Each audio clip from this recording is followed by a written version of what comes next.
and we'll take it to Suzy Moat next then. Suzy, I'll leave it with you then. Excellent. Thank you very much, Felix. I hope you can all hear me. Let me just share my screen. Right, there we go. Right, thank you very much indeed for the invitation to this workshop. It has been extremely interesting so far, so I'm really delighted to be able to contribute. My name's Suzy Moat. I'm a Professor of Behavioural Science at Warwick Business School, where I direct the Data Science Lab with my colleague Tobias Price.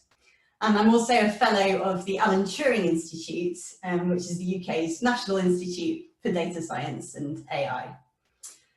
Now, I think in particular after this summer, we're all aware that the UK has a bit of a reputation for bad weather. We certainly had some drizzle and dull clouds here where I am this morning.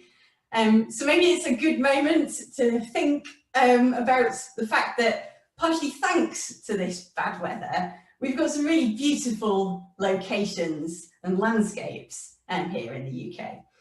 So if you consider this picture, this is a picture of the Lake District.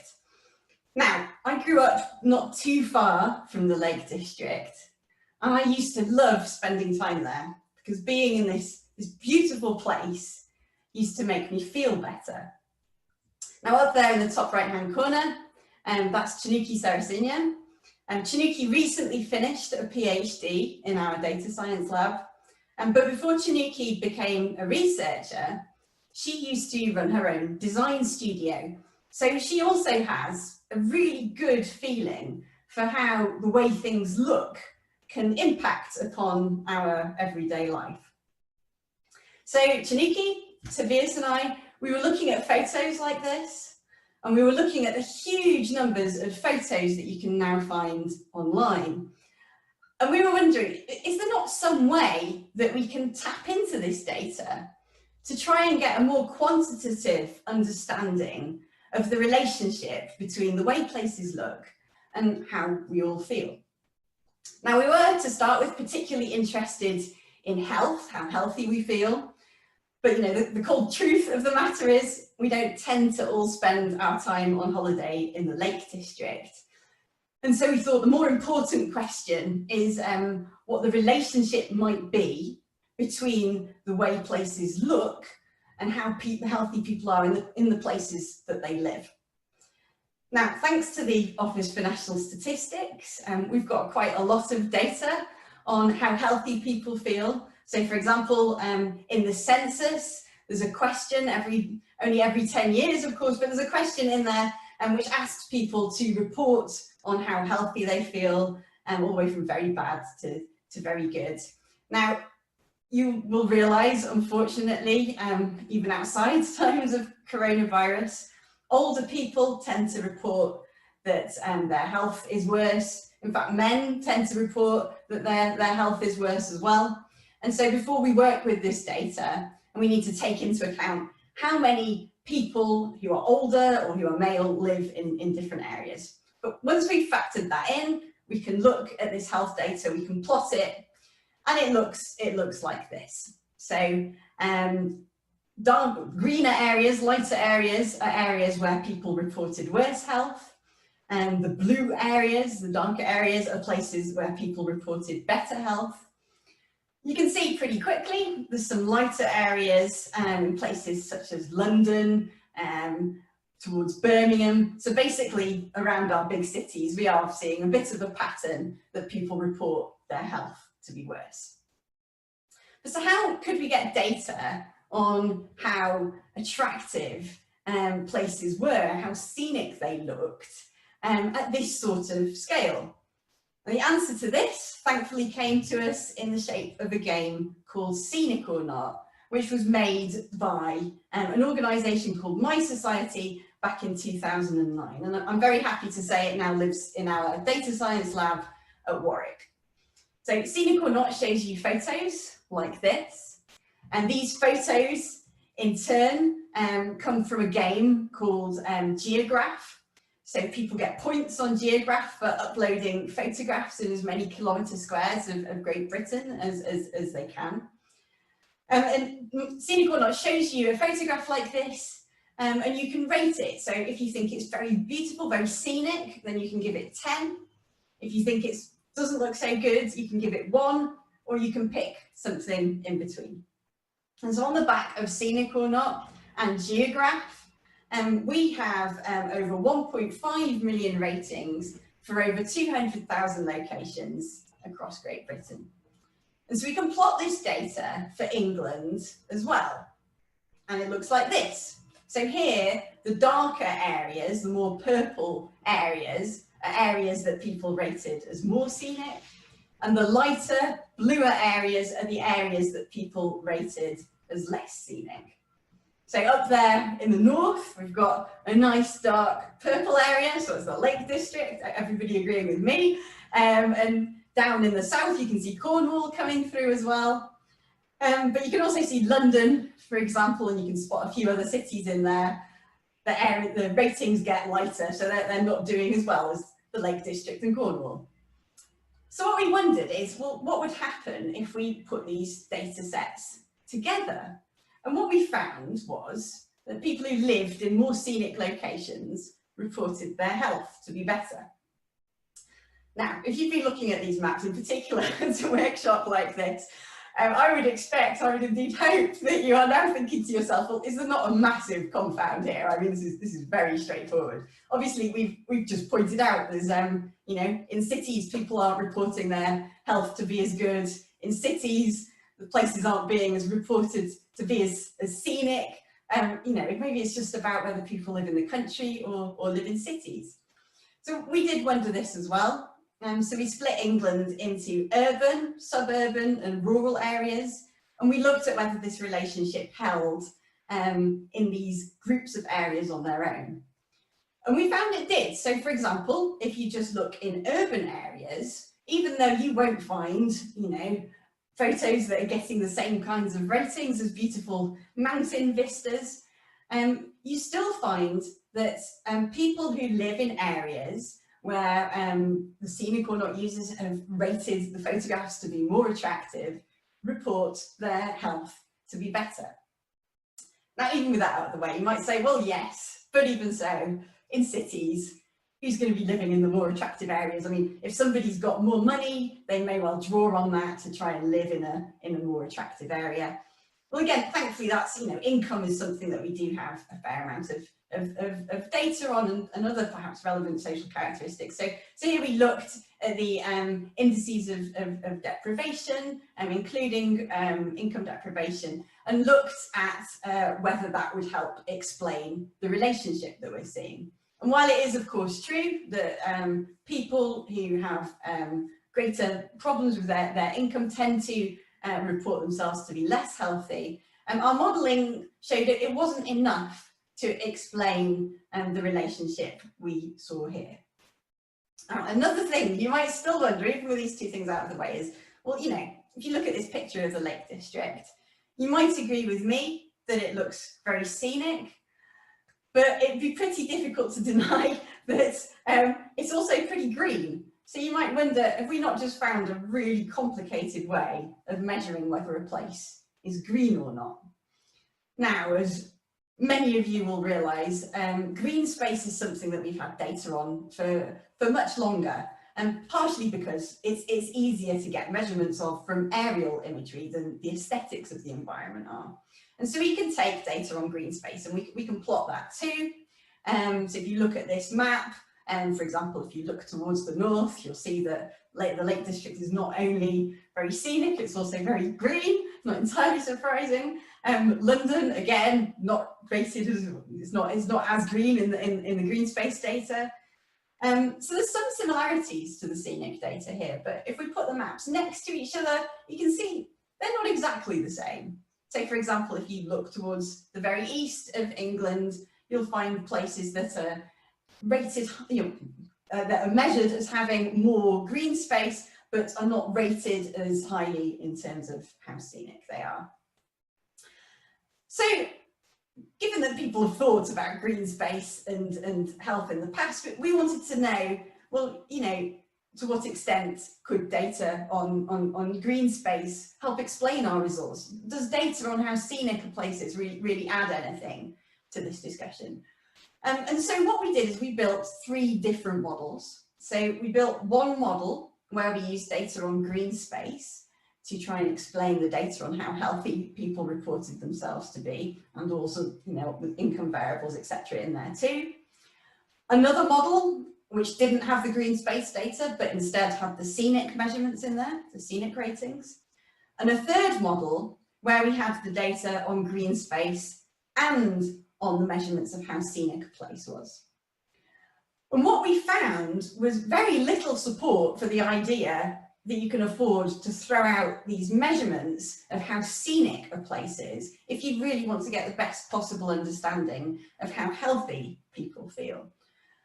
So this graph shows you the probability of each model being the best model out of our 3 models, given the data that we looked at here. So the purple areas show the probability that's being given to the model that just uses scenicness data. The green areas, the probability being given to the model that just uses the green space data. And the stripy parts, the probability given to the model that uses both kinds of data. And what you'll see is that very little of the area on these bars is just green. So, for example, if you look at the urban analysis in this analysis here, we're seeing that, in fact, we've got most evidence for the model that just uses the data on how scenic a place is. But across all of these areas, we're not seeing really any evidence that just using the green space data would be the best way forwards.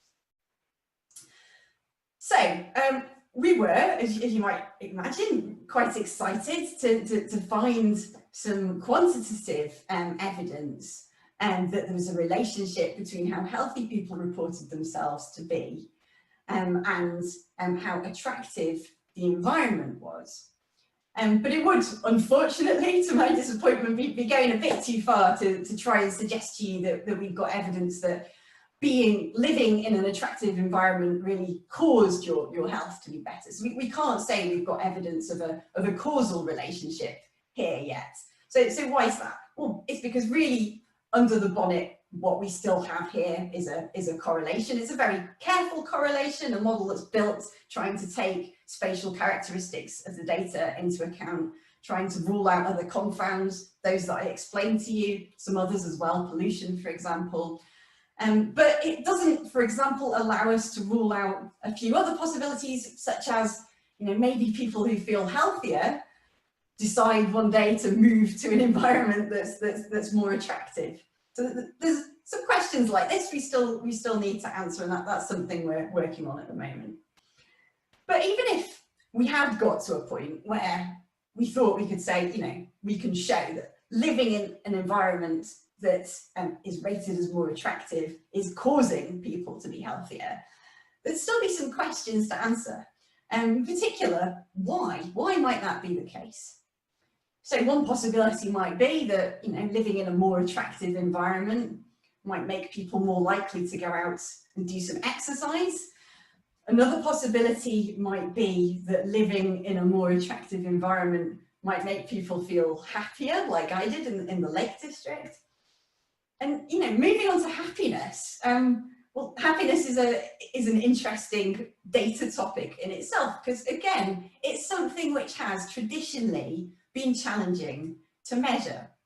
So if we go to traditional approaches, so one approach would be to run an experiment. So obviously in an experiment, loads of advantages. You can carefully control the experimental situation and take great care in how you set everything up. You could measure how happy people were before and after a particular situation. But generally it's so resource intensive that you do end up with quite a small number of people and potentially a small number of settings as well. There have, of course, been endeavours to measure the subjective well-being, the happiness of people at much larger scale, via surveys. But again, these surveys are so resource intensive that you'll often end up in a situation where you're getting a measurement once a year. And that sort of data, again, we're going to struggle to answer questions about whether people are really happier in more attractive environments, drawing on those sorts of data sets. So for this reason, we were really delighted to start collaborating with George McCarran from the University of Sussex. So George had created an app called Mappiness. Now, Mappiness, if you install it on your phone, and when the study was running, it beeps you a couple of times a day and it asks you how happy you're feeling. It also asks you a few other things. So for example, who are you with? What are you doing at the moment? And so on the back of Mappiness, we have data for over 15,000 people over 3 years. And so if you've got that sort of data, then you start to see some patterns. So for example, I can tell you that all other aspects of our current confusing situation aside, if we wait a couple of days, then hopefully life will start looking a little better. The data also suggests that maybe I didn't pick a terrible month to be giving this talk to you. Hopefully you've tuned in a fairly good mood, although maybe July would have been a better choice. It doesn't tell me much about how this talk is affecting your mood, unfortunately, but I've got my fingers crossed on that.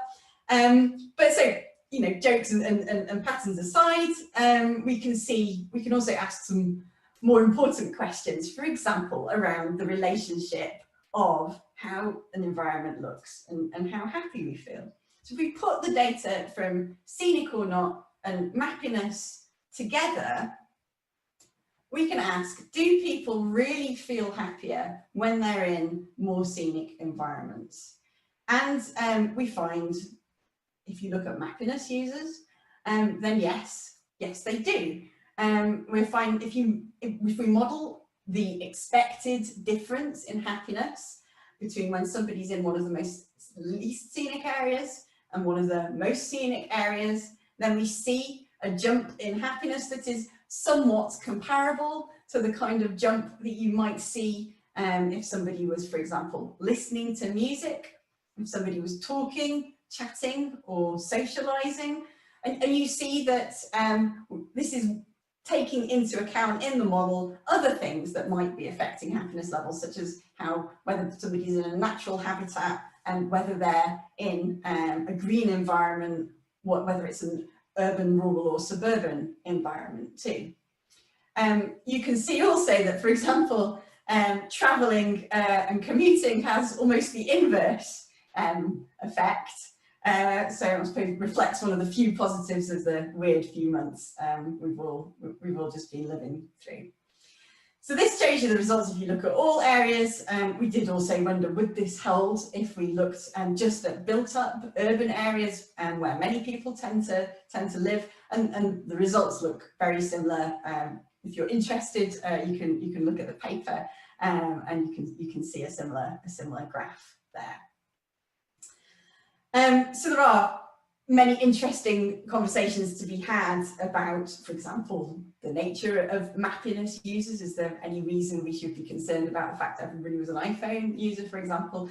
You know, Lexis was making some great points about the huge imperfections in all of these new big data sources, and I completely agree. We're not dealing with perfect solutions to problems that went before. But we do have new data sources which possibly help us add some new perspectives to problems that have provided troubling and proved troubling in the past, and which we can look to build on further.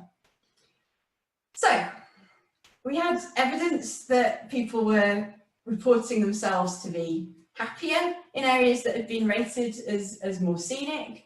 People reporting themselves to be healthier if they lived in areas which were rated as more scenic.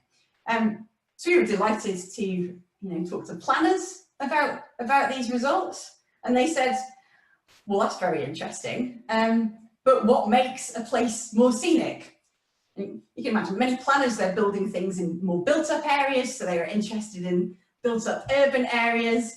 And so we went away and thought, well, you know, it's a good question. We better come up with an answer. But we were a bit stuck to start with. We were left there with our famous pile of 200,000 photos, and initially reduced to try to find the photos that had got the highest ratings in the more urban areas, and saying, well, we think people like bridges, possibly. It wasn't good. You know, you've gone to all that effort to try and get quantitative insight into these questions. You don't want to be coming up with a hand-wavy answer like that. Thankfully, as many of you will realise, there's obviously been some huge advances in the ability of computers to try and understand what's in a photograph over the past few years. And so we realised we weren't really up to the job. It might make more sense if we handed all of the photos over to a neural network to see if it could help us solve this issue. So we did. So we put the photographs into a neural network called Places CNN, which was developed by a team at MIT. So if you put a photograph like this one into Places CNN, so you can see in the corner 10, it was rated 10 in scenic or not, this photograph. So if we put the photograph into Places CNN, then it will output ratings for a number of categories. It will tell us, you know, which kind of place it thinks this is. And so, for example, this photograph got high ratings for valley, for lake natural, for mountain. We also get some scene attributes coming out. So we've got some high ratings for natural light there, for example. And we get over 300 features for each photograph when we put it into Places CNN. So we did this for our 200,000 photographs. And so the numbers that then came out, these ratings, finally gave us something that we could then try and link to the scenic ratings that we got for all those photographs, from scenic or not, to ask, okay, so which places are being rated as more scenic? We used a particular kind of regression model to deal with the fact that, you know, a lot of these features are going to be highly correlated. It's an elastic net. But so once you've done all of that, you get some answers. Which places do people think were more scenic? To start with, it's not entirely surprising, right? Lake natural came out as something that people liked, not just me, apparently. And similarly, valley doing very well. The analysis told us that, you know, on the other side, people didn't really like industrial areas, or indeed buildings that the CNN thought looked like hospitals. So far, extremely unsurprising. It looks like, you know, the natural places are being rated high, built up places not so high. But if you dig into, you know, urban built up areas where many of us live, you start to see that the story isn't actually quite that simple. So there you'll find that, for example, buildings with character, such as cottages or castles, boost the score. At the same time, built elements such as viaducts and aqueducts, to my delight, bridges. Turns out people genuinely like bridges. So these also boost the score. Whereas there's some natural and green elements where it's all a bit more complicated than you might have thought. So, for example, photos with trees, they were, you know, presence of trees in the photo was tending to boost the score, whereas the presence of large featureless areas of grass, such as, for example, athletic fields, that was actually pulling it down. And so I think these points are important, because before we saw that, you know, a map of green space wasn't exactly the same as a map of the scenic ratings that photos had received. And so this sort of thing starts to tell us where the differences might be coming from, how built elements can add to this, and how it doesn't seem to be the case that all green space is the same. And I think this is important because for data availability reasons primarily, a lot of policy briefings and in general investigations have focused on green space in the past. And, you know, the work that we did beforehand, that I showed you before, suggests that, you know, maybe if we really want to understand the relationship between the environment and our well-being, starting to take these characteristics that are very obvious to us as humans, like how aesthetically pleasing a place is, trying to take those into account as well might help us, achieve better policy outcomes. So we were excited to have a better answer at last for the planners, but this data is it was exciting, allowing us to look at new questions. But there was one thing that was bugging us a bit, and with the scenic or not data, that was the granularity at which we got the measurements. So scenic or not originally had one photograph for every kilometre squared in Great Britain.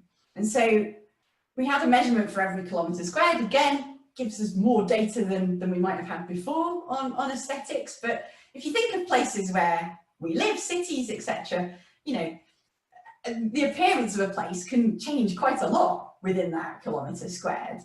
And so in particular, taking into account that Geograph has millions more photographs available, we thought, well, it would be really good if we could somehow exploit those photographs on Geograph and get denser ratings of how scenic places are.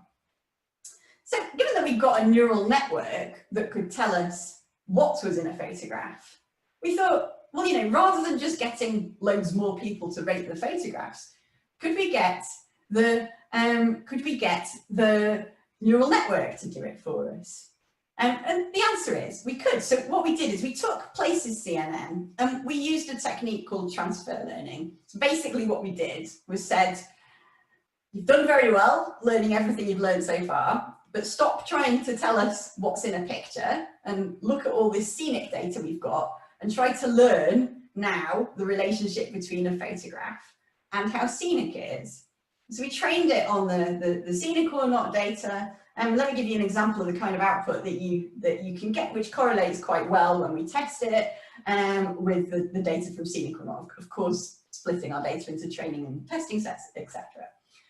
So this is a map of the centre of London, as some of you might realise. So every dot represents the location of a Geograph photo. A blue dot is a dot that our neural network gave a high rating. A red dot is a dot that got a lower rating.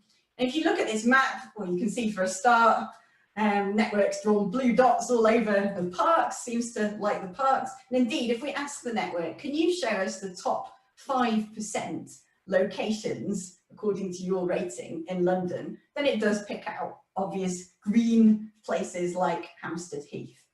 But within that top 5%, we see a reflection of what we saw before when we looked at which characteristics were related with higher scenic ratings. Namely, the network picks out built locations as well. So for example, it picks out Big Ben in the top 5%, also picks out the Tower of London. So once more, it doesn't seem to just be a simple natural areas finding.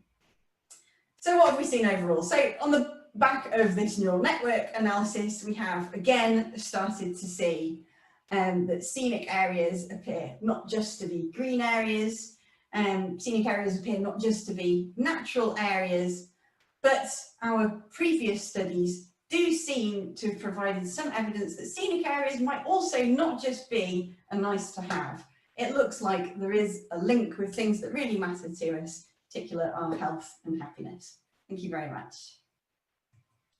Thank you very much, Suzy. That's a very interesting talk. We've got a few questions here, and I think we have a little bit of time. We're now into our break, so we'll start on time, and we'll just have a slightly shorter break. So I've got here, we just scroll through them. Been very righto. So the first question is from Nick Church, who said, have you included employment as a covariate, those actively working outdoors? I think that was probably for the first part of your talk. That is a great question, and we are always on the lookout for covariates we should be adding in. We don't have a measurement of who works outdoors and who doesn't work outdoors at the moment, but I agree that's a very sensible thing for us to consider in future work. And Jan asks, is there a reason for the uneven bin size choices for the map on slide 6? Right. I'm not quite sure what that is either. Good question.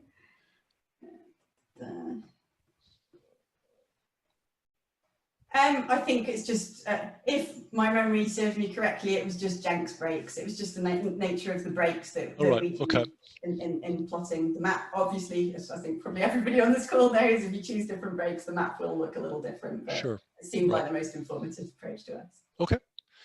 Was there a question from Jenny Hodgins? What about people who commute through scenic areas? Was that captured at all in this? That's a great question. So you might be able to get some answers to that from the mappiness data. So I don't have a ready-made answer right now, but you could in the mappiness data look at, for example, who says that they're traveling and commuting, who how people rated their happiness depending on when they're traveling and commuting, how scenic the area is. You'd have to look at how much data you ended up with to try and answer that question, given that you're limiting it a little bit like that. But theoretically, you could have a look at that. Yeah. And one more question about I think also by Jenny about the who points out that in a lot of cases you get quite high concentrations of unhealthy people in rundown coastal towns, so old previous resorts like Blackpool. Do you have a lack of geographic photos that look out to sea, as you'd think that sea views would come up as being scenic? Or what's the Is there any, I guess the bigger question is there geographic biases? So are you missing those highly deprived yet potentially quite scenic spots?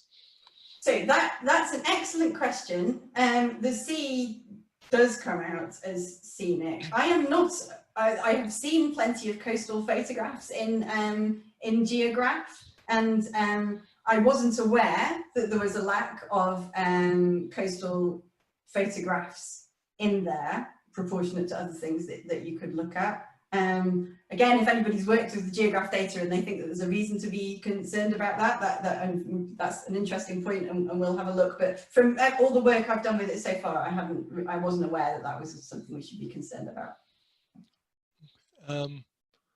And then we've got a question here about are we testing scenic data with explicit health outcomes, mortality or morbidity? Are these LSOA data?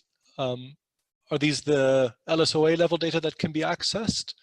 So that is a super question. So you're absolutely right to pick up on the fact that the health analysis that I reported there is about how healthy people report themselves to be. So yes, we are extremely interested in doing this with more objective data on health rather than just how healthy people say they are. Data accessibility was exactly the reason that we didn't do that to start with. It was easier to access the data on how healthy people reported themselves to be, but we are looking into data sources for more objective measurements of that. I totally agree. It would help us fill in the blanks a bit as to what's going on here. Okay, and one final question, again, also possibly from Nick Church. So it's been pointed out to me that I may be attributing the questions to the wrong people. How do you control for the fact that people are more likely to take and post pictures of places they think are more scenic, which again is getting to this question about the Blackpool problem or the maybe Blackpool problem? So again, very, very good point. Have to think about how to test for that on Geograph. If you have a look at Geograph, you will realise that the objectives of Geograph, again, I realise some people might already know this, it's a documenting project. So people are invited to upload photos in as many squares as they can. You get points for getting more squares. And so there are photos of everything on there, and I have always had the impression that there is a genuine effort from the people involved to try and document what they see. So it's definitely not a collection of just more scenic areas. Now, whether there is a bias that people have been more likely to take a photo and capture a particularly scenic corner that they then put on Geograph, it's possible. And again, these data sets aren't in any way perfect, but it's not true, for example, that it is just scenic areas. And I do think, we're really lucky to have Geograph here in the UK, because we work a lot with all sorts of online data sets, including, for example, data from Flickr, and the fact that it's really documenting the landscape. People take photographs of everything. The quality for this sort of landscape evaluation, I think, is very different to what you'd find elsewhere. You don't have the bias from Street View data that's mostly streets. So it's a good point, but there is definitely many photos of not very scenic places in there too. Right. Yeah, thank you very much. I'd never heard of Geograph, and I suspect quite a lot of people here hadn't. So it's great to have an introduction. It sounds like a fantastic resource. Is it open access? It is open access. Right. Yeah, so geograph.org.uk. Barry Hunter, one of the main people who runs it, is superb, always very willing to support research, and so yeah, it's a great resource. Okay. Well, thank you very much. And I think we'll take a quick break here. We've got, if we could come back at 4 p.m. sharp, sorry, 3 p.m. sharp, so in about 20 minutes. So we stay roughly on time for people who need to leave at 4-ish sharp. So see everyone in about 20 minutes then. Bye then.